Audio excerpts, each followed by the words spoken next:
Hello everybody, my name is Zach, aka The Weather Gamer, and yeah, I just need to talk to you guys, because things are not going well for me right now. I don't know how many of you have noticed, but I have not been uploading lately. I'm very far behind on uploads. Draft leagues are not going well. I'm losing, I think I've lost 15 out of my last 16. But honestly, I'm just not in a good spot in life right now. And so I just wanted to give some context of that and kind of give you guys a little update on my whole thought process as far as YouTube and Twitch and what I'm gonna do right now, because this has been going on for a couple weeks now. So I am going to throw out a warning right now that if you don't want to hear about some sensitive, more adult-natured context or topics, that you need to switch off of this video now, because I am going to talk about some hard things for people to deal with in here. So please, if you do not wish to hear those topics, off the video now. So what's going on with me? First off, as a lot of you know, I do have depression. You know, that's not something that I hide. That's not something that I, keep to myself. I'm very open about the fact that I do suffer from depression. On top of depression, I have what is called seasonal affect disorder, or SAD. It's a disorder that causes people to just become very depressed at certain times of the year for no real reason whatsoever. Some people get it in when we get into spring and summertime. Some people are just depressed during spring and summertime for some reason. For me, it usually starts around my birthday, and then from there we'll go until March. And then usually when spring break, or when spring starts and things start to warm up and thunderstorms and all that start to come through, that's usually when I start to bounce out of my SAD and just have my regular depression instead of the overwhelming seasonal depression plus the normal depression. So those two things combined have really made things not fun for me. My heart's not in Draft League. I'm not playing well. I have been 5-6-0'd 5 times in the last 2 weeks, which is not normal for me. Normally I'm better prepared and don't get swept like that. And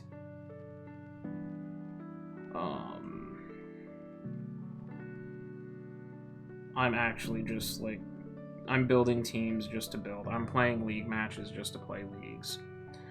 Luckily,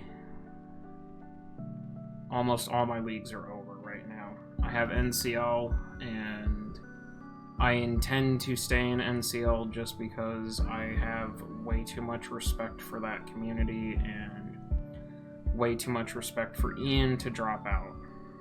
And we just started WWC, so I'm going to play in WWC.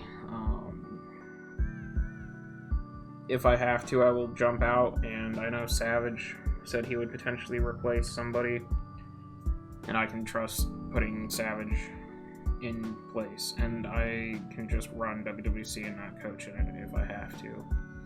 Otherwise, every other league that I'm in has either ended, I've been knocked out of playoffs, or playoff contention, or are in their final week. So I can step back from Draft League for a little bit.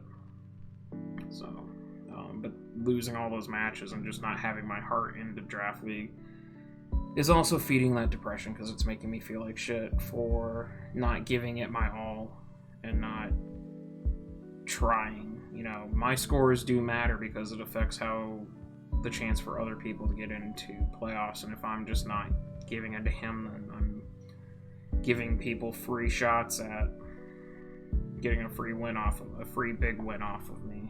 So, but why am I depressed besides sad?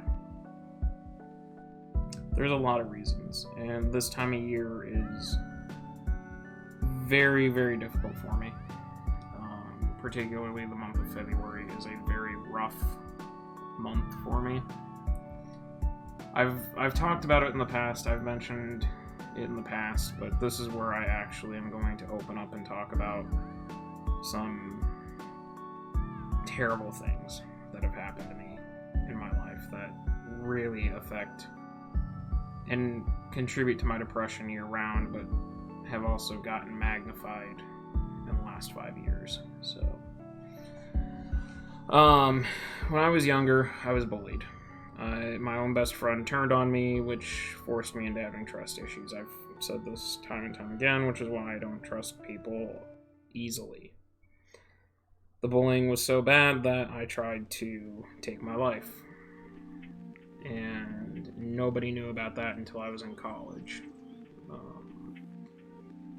That was something that I carried around with myself for a very long time. It was physical abuse, getting hit, getting pinched, getting poked with scissors, getting, just all sorts of physical violence against me. It was mental abuse, making fun of my weight, making fun of the fact that I was a more sheltered child because my parents didn't, I lived outside of town, so it was 10 minutes to go see a friend, whereas the rest of my friends could get off the bus, hang out, and then go home after like a 5-minute walk.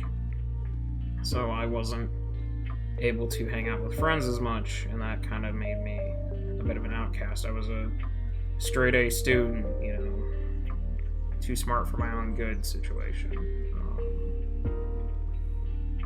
So yeah, that was a lot of what I got bullied for, besides the physical bullying, the mental bullying.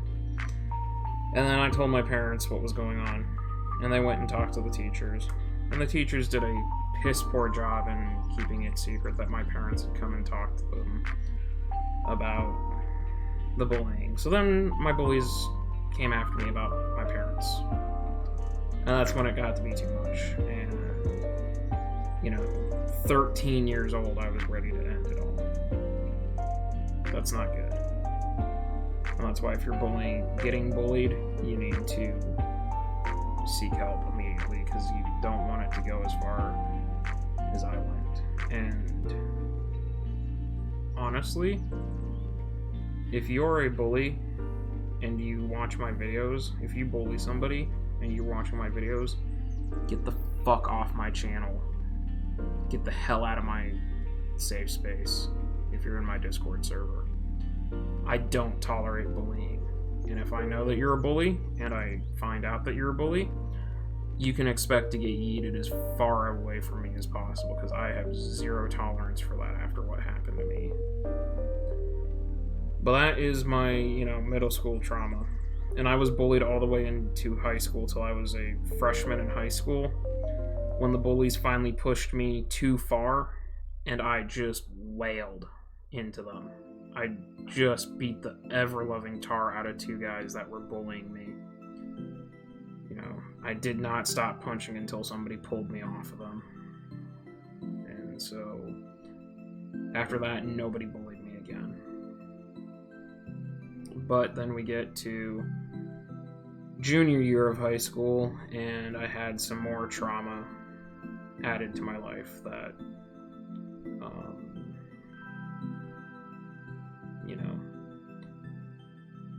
doesn't help. I had somebody that it started as playful teasing, playful light little punch, 2 for flinching type of thing, and it was, it was just casual screwing around type of stuff that friends do. but it devolved from there to where it was actual harassment, and there was physical harassment, there was mental harassment, and then there was unwanted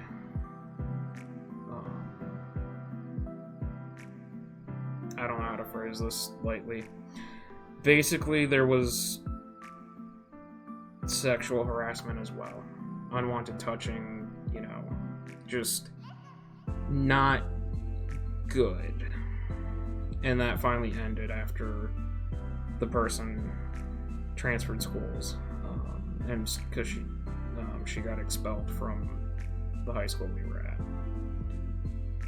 So, add that, and I didn't realize it at the time either. Like, I completely thought after all the bullying that this was normal. So, yeah, it was not good. So, add that now to the bullying, to the suicidal attempt, to the fact that because of the physical harm from the bullying, I actually did, hurt myself. I never cut myself because that was too obvious. Someone would know that something was wrong, and after my parents got involved and it got worse, I didn't want anybody to know what was going on. So I would do physical harm that nobody could see. I had a lot of bruised and cracked ribs. I had a lot of burns on myself because that was how I dealt with it. So yeah, that's all my early childhood trauma. That's the stuff that, sticks with me a little bit. Definitely doesn't help my depression and all that. It's probably one of my friends texting to see how I'm doing. But then we get to 6 years ago. 6 years ago, I met my ex. Stupidly. Met her. It was supposed to be, a one-night thing. Just a, stupid college kid thing. And it fell apart.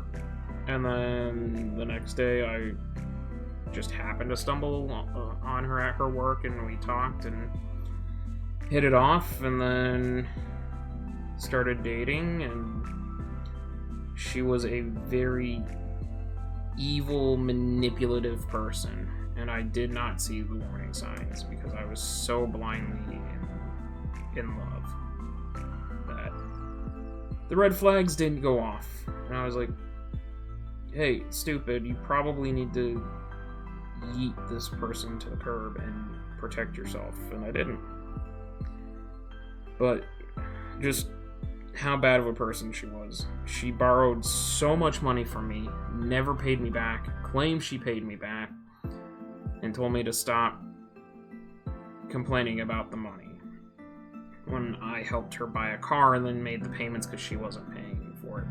Then she would claim that she would pay me for the car and that I was keeping the money trying to scam her out of money.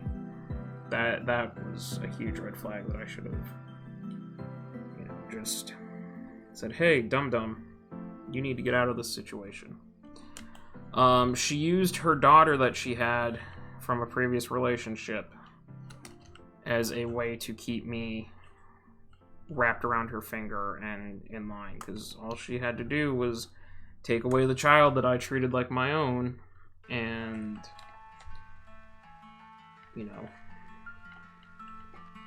okay, you're right, honey, I'm sorry, can I please see our daughter? She was not technically biologically my daughter. As soon as we got engaged, I started treating her like my daughter. Which, how we got engaged was a terrible situation, and that I'm not going to talk about. Let's just say that I was put in a situation where if I said no, I was screwed either way, whether I said yes or no. I was in a position where no matter what, I lost. So, that's how manipulative relative she was. Besides using her daughter, she also used her body to keep me in line. If I was upset, hey, let's go to the bedroom. If I was angry, hey, let's go to the bedroom. You know, she used me as a babysitter, a bank account, and a toy. After she broke up with me, she got re-engaged within 2 months, married within 3, and had another child within 10 months of dumping me.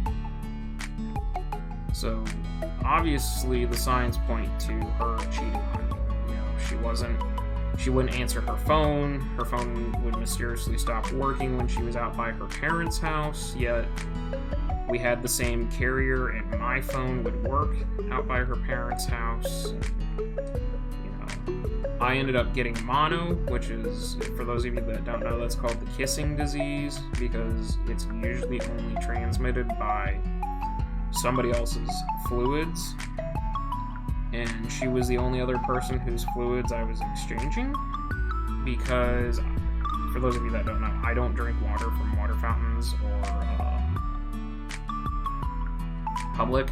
I carry a water bottle, drink out of a water bottle. The only time I actually drink something out in public that's not from a water bottle is if it was sealed, like a pop, or I can get it myself out of a vending machine, or like when I go to restaurants out of the fountain.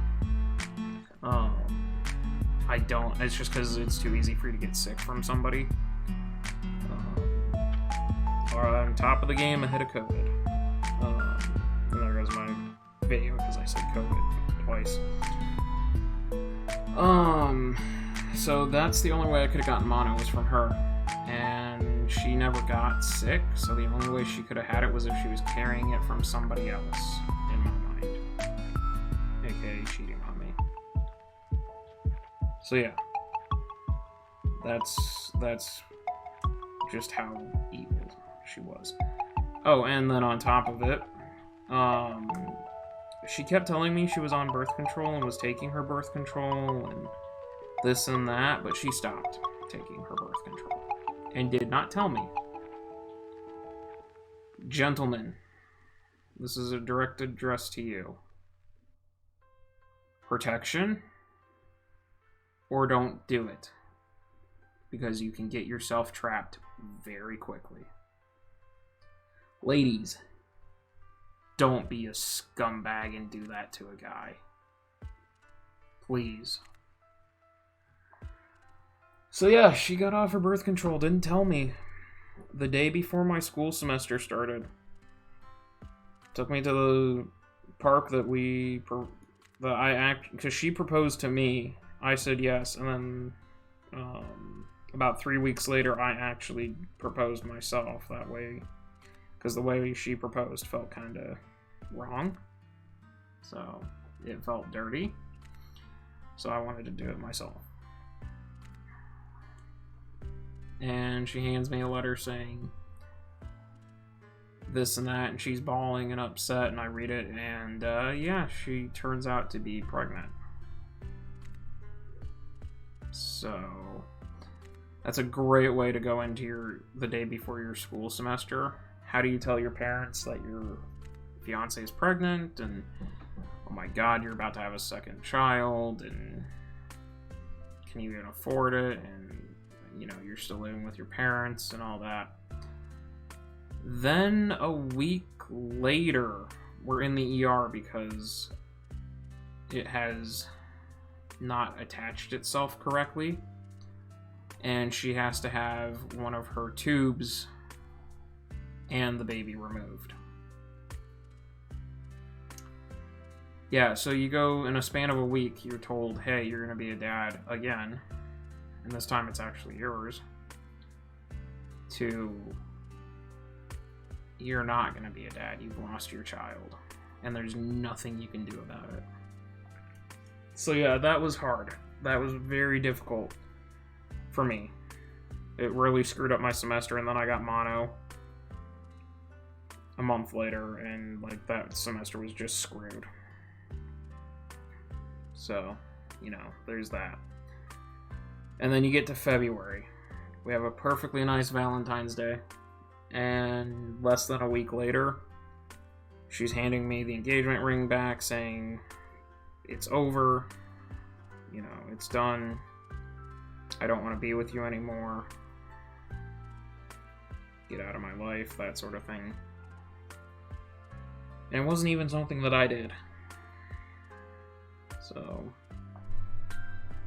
in less than 6 months, I lost my fiance, a daughter that I was there for her first steps, learning to run, potty training, so many, late nights taking care of her being sick, having her stay at my parents' house. I treated her daughter like my own flesh and blood. And losing your own biological one that you never could, that you had no chance at doing anything to save. So, 6 months to lose basically your family and what seemed to be a life that you were putting together. So that next morning, as I'm driving to college to go to class, obviously distraught, going through the signs of loss and all that.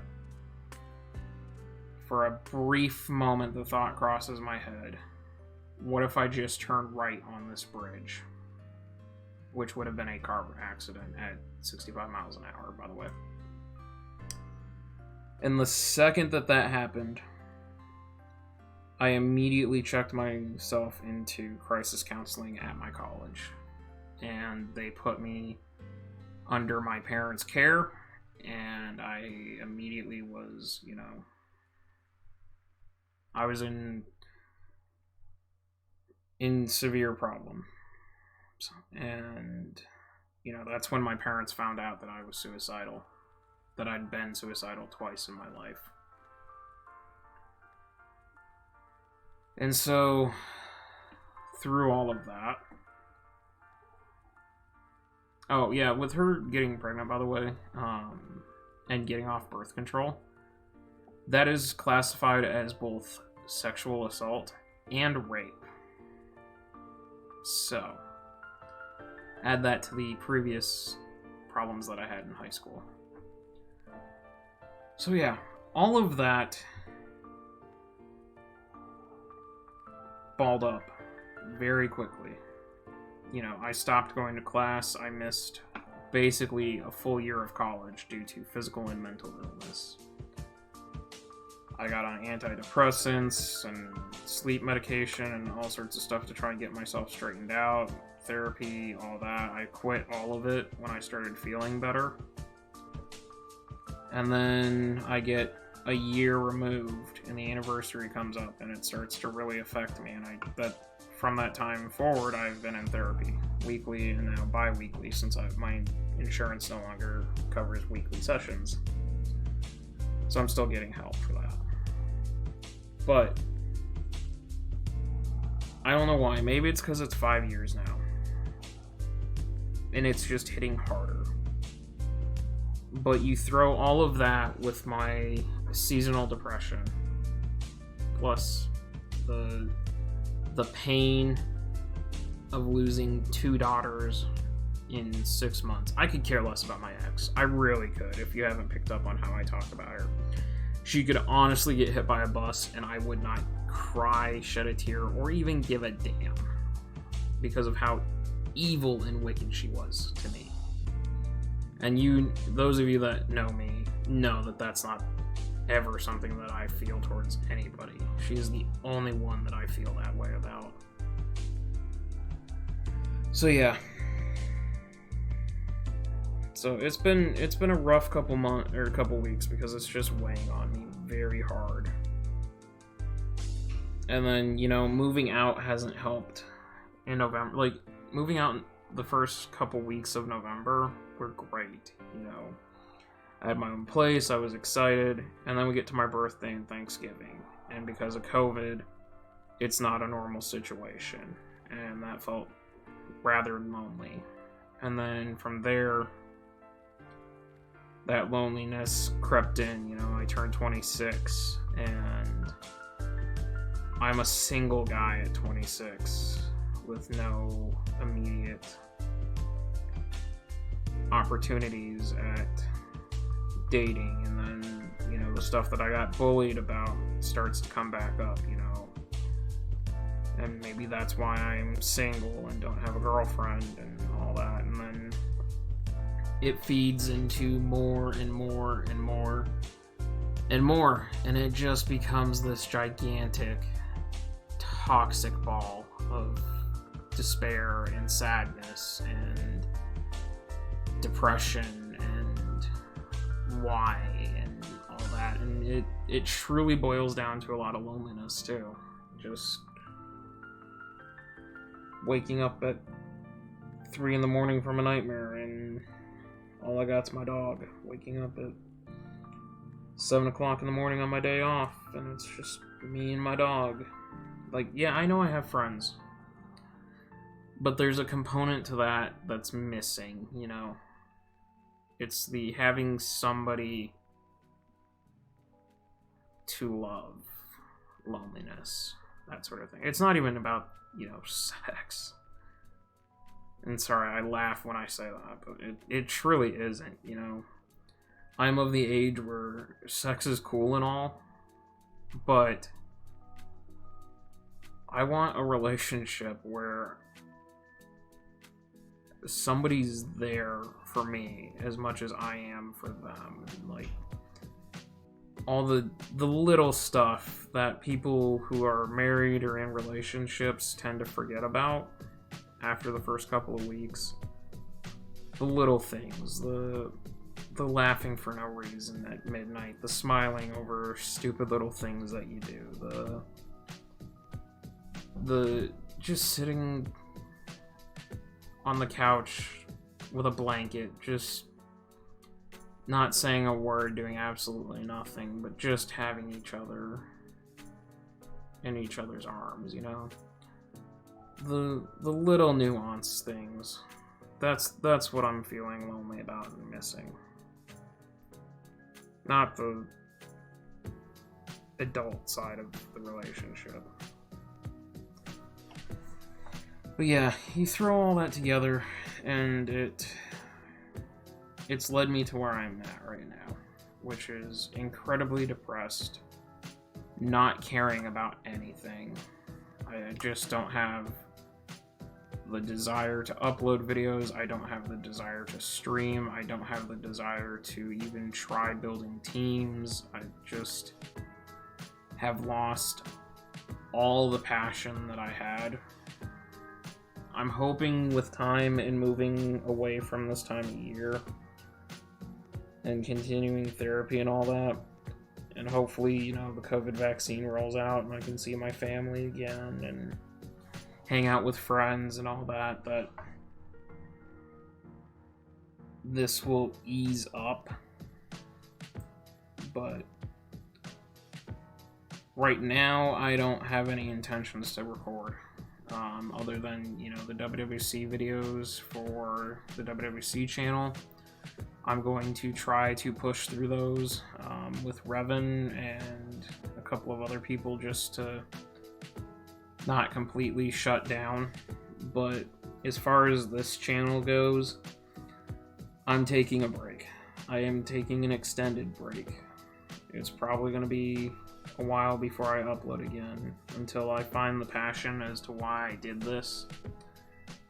I'm not gonna upload for a while because I don't want to put out the bad videos where I'm negative or just not in it, because that's not entertaining. That's not what I want to do with my videos and all that. So for right now, the Weather Gamer channel is going to be on a break. When I come back, I will recap everything that happened, you know, BRL, the NCL, WWC, PBAL, PMC, SBT, VBL, because I joined VBL as a takeover coach. I will get all that back up when I am ready. As far as streams go, I'll be streaming the Omega and the Delta draft, but that's going to be it as well until I am ready to come back and in a better mindset. So I will stay active on Discord. I may just not talk to people. I'm going to be sitting in probably do not disturb or offline a lot, just watching what's being said, and then if I feel like talking, I'll join in. But I know that a lot of people care about me. I know a lot of people want to help. I know a lot of people have tried messaging me and I'm not responding to them. It has nothing to do with any of you. It's just, this is something where sometimes it's just I don't want to talk. Or I'm talking to friends IRL and I would just rather continue to talk to them than start over with what's wrong on that day. So it's nothing against you guys. It is not me ignoring you guys. I greatly appreciate everybody reaching out, but it's not me ignoring you. It's me not able to talk, essentially. I can't put words to it at times. So I am not suicidal right now. I am not thinking about self-harm right now, just for clarity in case anyone's concerned about that. But yeah, I mentally am not in a good place, and so because of that, I need to prioritize my mental health. And that is why I need to take a little bit of a break and get myself readjusted, realigned, and find that spark that can reignite the fire that has gone out. So I do really appreciate everybody on this channel. The 15, 16 subs right now. 100 and something followers on Twitch, the 100, almost 200 members in the server, everybody that's been friends with me over the last 3 years, that I've become friends with. I appreciate all of you. Don't think that I'm, quitting YouTube and abandoning you. I just need some time. I just need a little bit of space. And I just need to get myself healthy again. And then we can go back to having the fun times that we were having before things started to get rough for me. So, thank you all for watching. I will see you guys when I see you guys.